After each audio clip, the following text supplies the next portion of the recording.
السلام علیکم ورحمۃ اللہ وبرکاتہ۔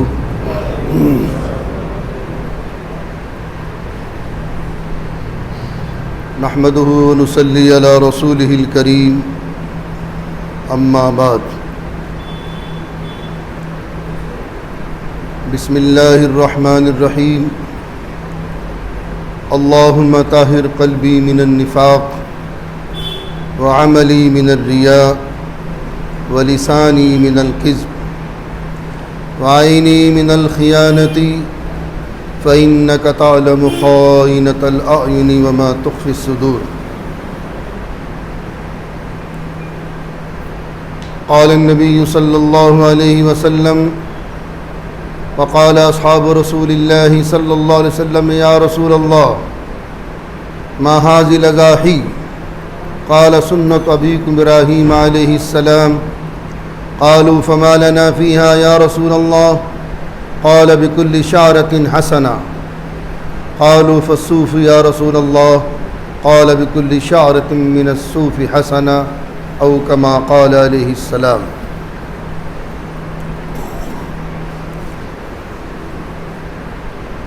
عزیزان گرامی، سکھائے کس نے اسماعیل کو آداب فرزندی؟ سب سے پہلے میری طرف سے آپ حضرات کو اور تمام اہل وطن کو عید قرباں مبارک ہو۔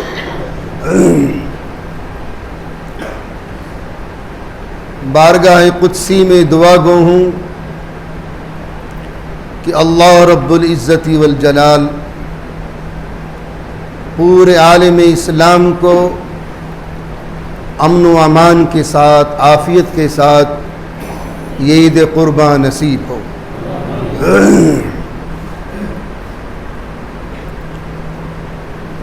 سکھائے کس نے اسماعیل کو آداب فرزندی؟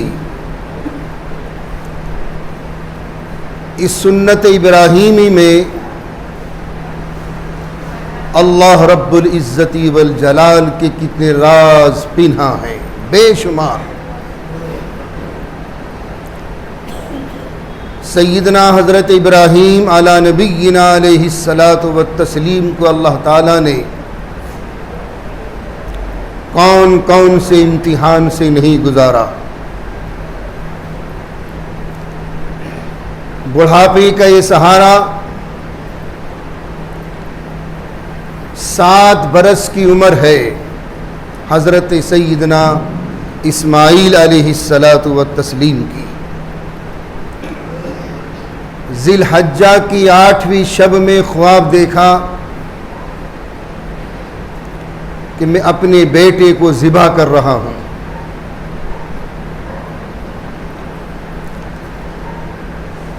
اس کی دیت دے دی، 70 اونٹ اللہ کے نام پر قربان کر دیے۔ پھر ذی الحجہ کی 9 تاریخ کو خواب دیکھا کہ پھر میں اسماعیل کو ذبح کر رہا ہوں۔ پھر 70 اونٹوں کی قربانیاں دے دی۔ پھر ذی الحجہ کی 10ویں شب میں خواب دیکھا کہ میں اسماعیل کی قربانی کر رہا ہوں۔ یہ اللہ کا خلیل اس مومنٹ پہ آ کر خاموش ہو جاتا ہے، اور پھر اللہ رب العزت والجلال کی بارگاہ قدسی میں وہاں سے یہ فیصلہ ہوتا ہے کہ ابراہیم اب تو تمہیں اپنے فرزند کی قربانی کرنی ہوگی۔ سیدنا حضرت اسماعیل علی نبینا علیہ الصلاۃ والتسلیم کی والدہ سے کہا، 7 برس کی عمر ہے اور یہ فطرت انسانی ہے کہ ماں باپ اپنے بچے کو کسی تکلیف میں برداشت نہیں کر سکتے۔ جان دینی تو بہت دور کی بات ہے، لیکن یہاں آن کر حضرت سیدنا ابراہیم علی نبینا علیہ الصلاۃ والتسلیم بھی دم بخود ہو گئے کہ اللہ اب اس فرزند کی جو بڑھاپے میں اللہ نے مجھے عطا کیا ہے اور میرے بڑھاپے کا سہارا بننے والا ہے، اس کی قربانی مانگ رہا ہے۔ حضرت سیدنا ہاجرہ سلام علیہا سے آن کر کہا کہ اسماعیل کو نہلا دو، کپڑے پہنا دو، اور حضرت سیدنا اسماعیل علیہ السلام سے کہا کہ بیٹا آج کسی بڑے سے ملاقات ہوگی، تیاری کرو۔ حضرت ہاجرہ سلام علیہا نے آپ کو نہلایا، کپڑے پہنائے، سرما لگایا، کنگھی تیل، اور تیار کرنے کے بعد حضرت اسماعیل علیہ السلام کو حوالے۔ سیدنا حضرت اسماعیل علیہ الصلاۃ والتسلیم سے ارشاد فرمایا، بیٹا ایک رسی اور چھری بھی لے لو۔ حضرت اسماعیل علیہ السلام نے فرمایا، ابا حضور بڑے سے ملاقات ہے یا رسی اور چھری کی ضرورت کیا ہے؟ ارشاد فرمایا، بیٹا قربانی بھی دینی پڑ سکتی ہے، قربانی بھی دینی پڑ سکتی ہے۔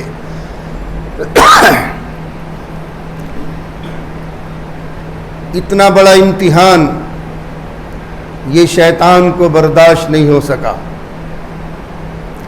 حضرت ہاجرہ کے پاس آیا، معلوم ہے تجھے کہ تیرے بیٹے کو ابراہیم کہاں لے جا رہے ہیں؟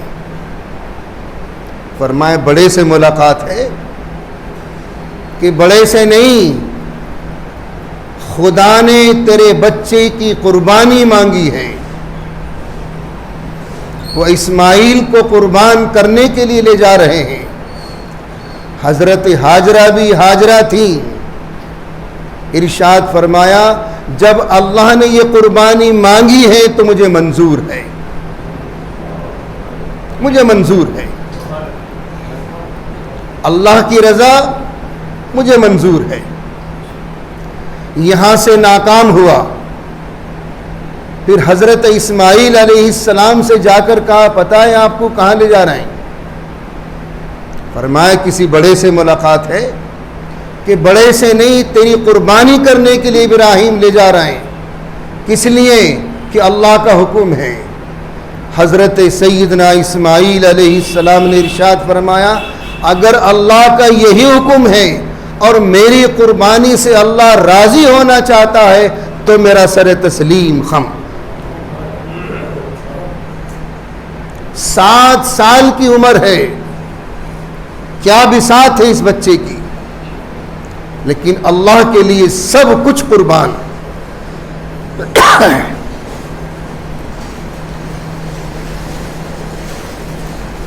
آگے چل کر حضرت ابراہیم علیہ السلام کو بہکایا، ابراہیم یہ بڑھاپے کا سہارا ہے، لخت جگر ہے، آنکھوں کی ٹھنڈک ہے، کہاں لے جا رہے ہیں؟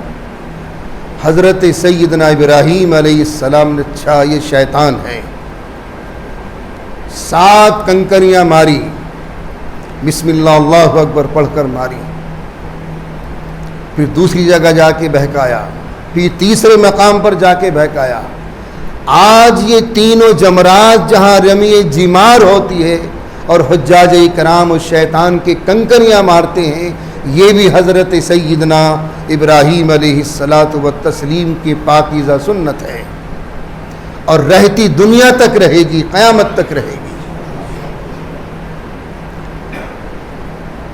سیدنا حضرت اسماعیل علی نبینا علیہ الصلاۃ والتسلیم کے جب یہ راز فاش ہو گیا تو ارشاد فرمایا ابا حضور میری 4 شرطیں ہیں وہ منظور فرما لیں۔ پہلی شرط تو یہ ہے کہ اس چھری کو اتنی تیز کر لینا کہ میری گردن پر چلاتے ہوئے آپ کو کوئی تکلیف نہ ہو اور میری جان اللہ رب العزت والجلال کے حضور میں فوراً پہنچ جائے. پہلی شرط. دوسری شرط، ابا حضور میرے ہاتھ پیر باندھ دینا تاکہ کہیں شفقت پدری میں کوئی لغزش نہ آ جائے. اور ابا حضور ایک شرط یہ ہے کہ مجھے اوندھے منہ لٹانا، میرا منہ آسمان کی طرف نہ ہو، میرا چہرہ آسمان کی طرف نہ ہو، کیونکہ اگر ذبح کرتے وقت آپ کا چہرہ میرے چہرے سے ٹکرا گیا تو ممکن ہے کہ یہ شفقت پدری غالب آ جائے اور آپ کے ہاتھ میں کوئی لغزش یا جنبش آ جائے چھری چلتے وقت میں. اور فرمایا ابا حضور آخری شرط میری یہ ہے کہ یہ میرے کپڑے جتنے خون میں لت پت ہوں گے میری ماں کے پاس پہنچا دینا اور کہہ دینا کہ تیرا بیٹا اللہ کے حضور میں جا چکا ہے. بس اس موڑ پر آ کر حضرت سیدنا ابراہیم علیہ السلام رو پڑے اور ارشاد فرمایا بار الہ یہ کون سا امتحان ہے، لیکن تیرا حکم. رسی سے باندھ دیا، چھری تیز کر لی اور جیسے ہی اوندھا لٹا کر حضرت ابراہیم علیہ الصلاۃ والتسلیم نے اپنی چھری چلانی چاہی اور اسماعیل کو ذبح کرنا چاہا، حکم ربی آ گیا، جاؤ جبرائیل چھری کو جا کے تھام لو،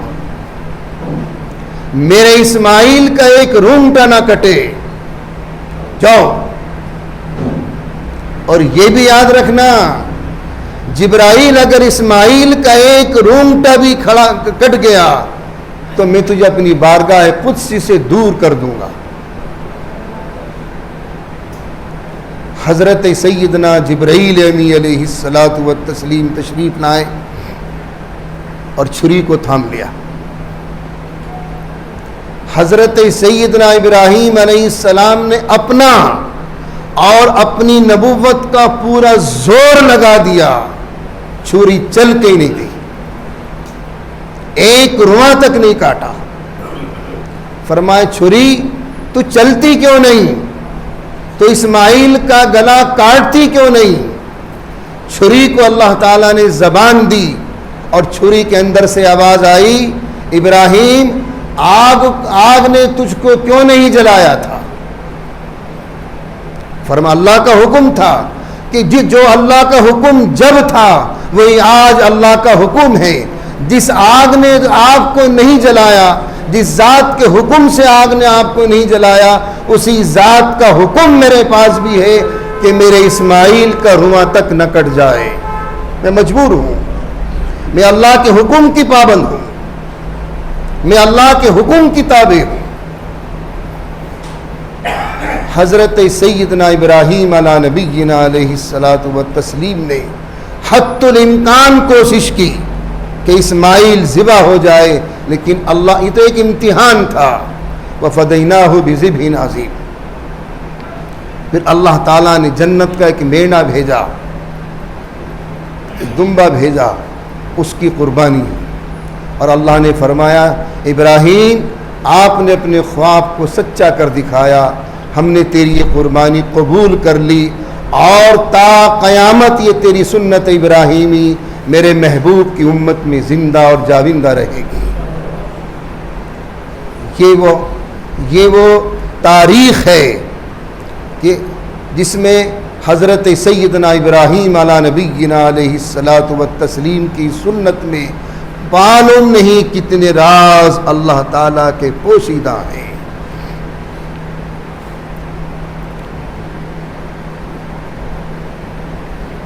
ایک مسئلہ اور ذہن نشین فرما لیں.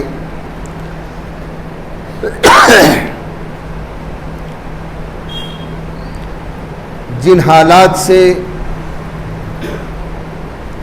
یہ انسانیت سسک رہی ہے بین الاقوامی سطح پر یہ کووڈ بہت ہی مہلک بیماری ہے،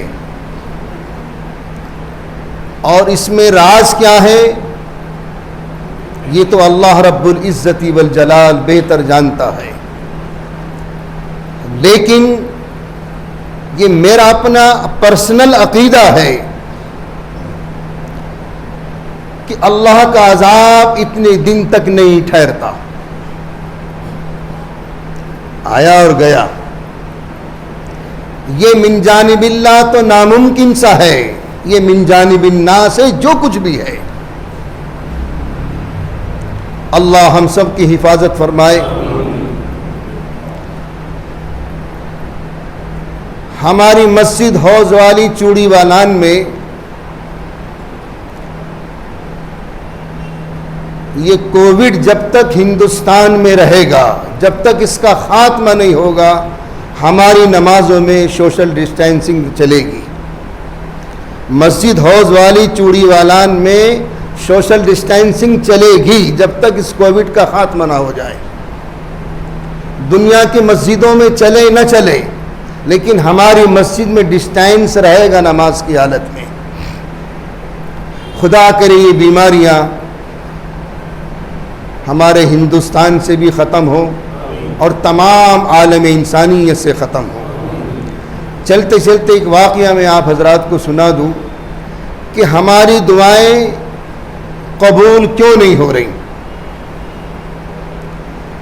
سیدنا حضرت موسیٰ علی نبینا علیہ الصلاۃ والتسلیم تشریف لے جا رہے ہیں، تو ایک چرواہے کو دیکھا کہ بہت ہی گریہ وزاری کے ساتھ، آہوں فغاں کے ساتھ میں وہ اللہ کے سامنے رو رہا، خوب گر گڑا رہا، خوب رو رہا، اور جو نعمت اللہ سے مانگ رہا ہے وہ نعمتیں بھی حضرت موسیٰ علیہ السلام سن رہے ہیں کہ کون کون سی چیز یہ اللہ سے مانگ رہا ہے۔ حضرت سیدنا موسیٰ علیہ السلام نے ارشاد فرمایا، خدا کی قسم کاش اگر یہ ساری نعمتیں میرے پاس ہوتی، اور جس دل کے ساتھ تو اللہ سے مانگ رہا ہے، خدا کی قسم میں ساری نعمتیں تجھے دے دیتا۔ وہی آئی، میرے موسیٰ بے شک یہ مجھ سے تو مانگ رہا ہے، اس کے ہاتھ میرے دربار میں تو پھیلے ہوئے ہیں، لیکن دل میرے پاس نہیں، دل اس کا بکریوں کے ریوڑ میں ہے۔ یہ دل بھی میری طرف متوجہ کر لے، اور جس یکسوئی کے ساتھ میں، جس دل جمی کے ساتھ میں یہ مجھ سے مانگ رہا ہے، اگر دل سے بھی مانگے گا تو میری عزت کی قسم میں اس کو سب کچھ دے دوں گا۔ یہی حال ہمارا ہے، جب اس نے دل کو واپس کیا اور ہمتن متوجہ ہو کر اللہ سے مانگا تو اللہ رب العزت والجلال نے وہ تمام نعمتیں عطا کر دی جو اللہ سے مانگ رہا تھا۔ آج ہماری قوم کا بھی یہی حال ہے کہ ہاتھ تو اللہ کے دربار میں پھیلے ہوئے ہیں، رو رہا، گڑ گڑا رہا، آؤ فغاں کر رہا ہے، لیکن دل و دماغ اس کا کہیں اور ہے۔ ایک ریزن یہ بھی ہے کہ ہماری دعائیں قبول کیوں نہیں ہو رہی۔ بے شک اللہ کے گھر میں ہیں، اللہ سے مانگ رہا ہے، لیکن دل و دماغ ہمارا ہی حاضر نہیں ہے۔ وجود تو ہمارا حاضر ہے اللہ کی دربار میں، دل و دماغ ہمارا حاضر نہیں ہے۔ کیونکہ آداب دعا کا ایک طریقہ یہ بھی ہے کہ جس ہمتن متوجہ ہو کر آپ اپنے جسم کے ساتھ اللہ کی حضوری میں پیش کرتے ہو، دل و دماغ کی بھی حاضری ہو، اور اللہ تعالیٰ کے سامنے ہمتن متوجہ ہو کر جب دعائیں مانگی جائیں گی تو اللہ رب العزت والجلال پھر ہماری دعاؤں کو شرف قبولیت بخشے گا۔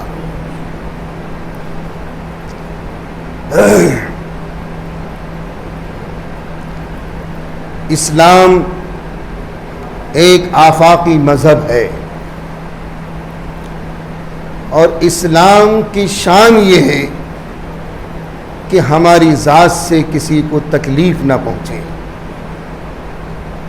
قربانی کے تعلق سے ماشاءاللہ ہم بڑے بڑے مہنگے جانور خرید لیتے ہیں، اسی کے ساتھ ایک بوری کا کٹا بھی خرید لیا کریں، جتنا اس کا میلہ ہے، اس کی اتڑی اوجڑیاں ہیں، اس کٹے میں بھر کے رکھ دیا کریں اور پھر کوڑے گھر پہ پھینکوا دیا کریں۔ سڑکوں پہ پھیلانے کی ضرورت نہیں ہے، سڑکوں کو گندا کرنے کی ضرورت نہیں ہے، آنے جانے والے کو تکلیف پہنچانے کی ضرورت نہیں ہے، کیونکہ اللہ رب العزت والجلال کبھی کبھی چھوٹے چھوٹے اعمال پر بھی بخشش فرما دیتا ہے۔ حضرت ذکیر علیہ الرحمہ ایک پتھر کو ہٹا دیا تھا راستے سے، تکلیف دینے والے پتھر کو اللہ رب العزت والجلال نے اسی پتھر کے ہٹانے پر ان کو بخش دیا تھا۔ تو اس لیے ہماری ذات سے، قول سے، فعل سے، اعمال سے، اخلاق سے، کردار سے، گفتار سے مسلمان کی شان یہ ہو کہ کسی دوسروں کو تکلیف نہ پہنچے۔ اپنی اپنی قربانیاں کرو، خیر کے ساتھ میں کرو، اللہ تعالیٰ قبول فرمائے، لیکن گندگی نہ پھیلاؤ، نہ سڑکوں پہ، نہ اپنی گلیوں میں، بلکہ آپ جہاں اتنا قیمتی جانور خرید رہے ہو ایک بوری بھی خرید لیا کرو تاکہ اس کا میلہ اس میں بھر کے آپ کوڑے گھر پر پہنچا دیں اور وہاں ڈلوا دیں، تاکہ لوگوں کو تکلیف نہ ہو، آنے جانے والوں کو تکلیف نہ ہو۔ ہمارا اسلام تو بہت پاکیزہ ہے، بہت پاکیزہ مذہب ہے۔ بہرحال اللہ رب العزت والجلال ہم سب کو اعمال صالحہ کی توفیق عطا فرما دے، اور ایک مرتبہ نیت ذہن نشی فرما لیں،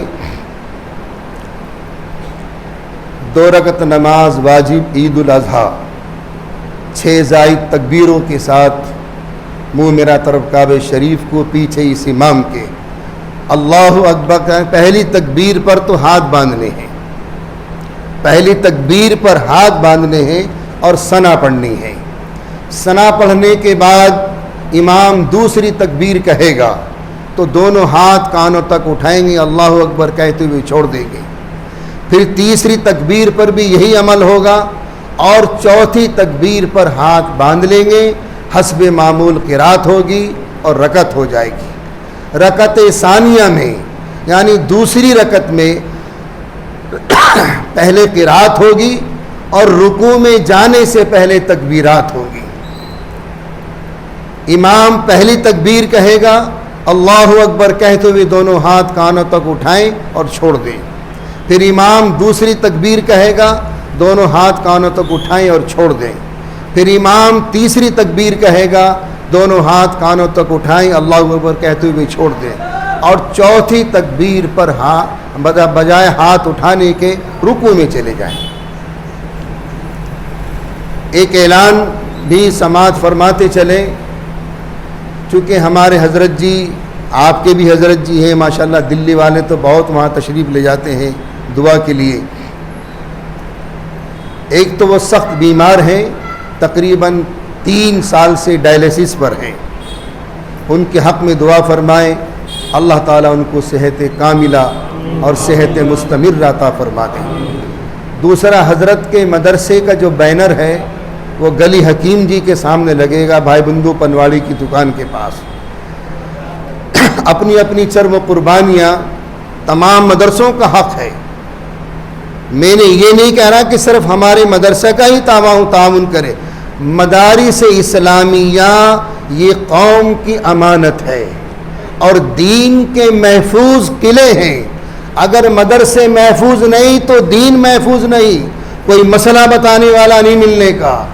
اس لیے اعداء اسلام کی نگاہیں ہمارے مدارس پر بھی ہیں، اس لیے مدرسے یہ قوم کی امانتیں ہیں اور ان کی ذمہ داری ہماری اور آپ کی بنتی ہے۔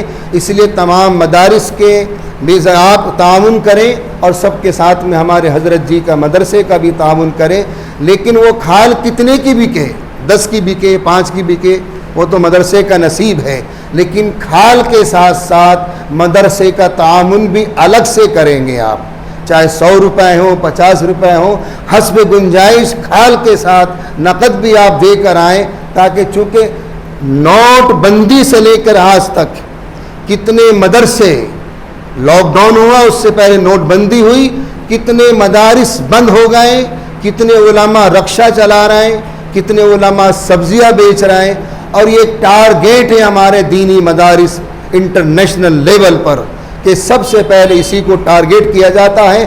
نہ یہ رہیں گے، نہ دین رہے گا، نہ اسلام رہے گا. لیکن اسلام کا چراغ اللہ نے روشن کیا ہے. جب 313 نہیں جب بجھا سکے تو آج تو 1.5 ارب دنیا میں مسلمان بستا ہے. دنیا کی کوئی طاقت نہیں جو اسلام کو اور مسلمانوں کو دنیا سے مٹا دے. اللہ جب چاہے گا جب مٹیں گے، تمہارے مٹانے سے کچھ نہیں ہوگا. نہ مٹے ہیں نہ مٹیں گے قیامت تک انشاءاللہ تعالی. اب آپ حضرات سے درخواست ہے کہ اپنی اپنی صفیں سیدھی فرما لیں.